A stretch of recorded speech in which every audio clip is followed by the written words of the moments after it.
উপস্থিত আছোঁ টিপুক চাহ বাগিচাৰ খেলপথাৰখনত আৰু আজি সদৌ অসম আদিবাসী মহিলা শক্তি তালাপ আঞ্চলিক সমিতিৰ তৰফৰ পৰা যি 2 নৱেম্বৰৰ পৰা 2 ডিচেম্বৰ তাৰিখলৈকে এক মাহব্যাপী ছোৱালীসকলৰ আত্মসুৰক্ষাৰ প্ৰশিক্ষণ শিবিৰ আত্মসুৰক্ষাৰ যি ট্ৰেইনিং দিয়া হৈছিলে আজি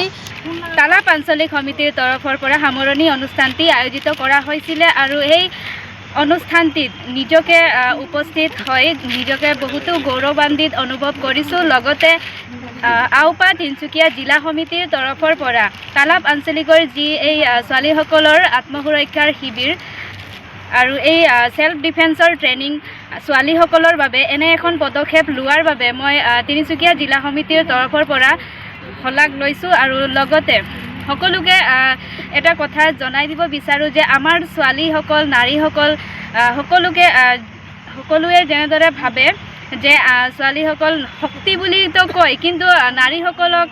যি মানে বৰ্তমান সময়ত নাৰীসকল সুৰক্ষিত নহয় আৰু বলাৎকাৰ ধৰ্ষণ এনেধৰণৰ জঘন্য কাণ্ডসমূহ আমি বাৰে বাৰে দেখিবলৈ পাই আহিছোঁ আৰু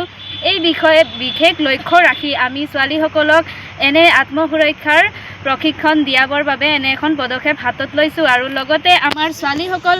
একমাহ হ'লেও কিঞ্চিত হ'লেও অলপ হ'লেও শিকিছে আৰু নিজৰ ওপৰত যি তেওঁলোকৰ আত্মবিশ্বাস সেইখন বাঢ়িছে আৰু তেওঁলোকে আগন্তুক দিনত আৰু আগুৱাই যাওক বুলি তাৰে কামনা কৰিছোঁ। ধন্যবাদ।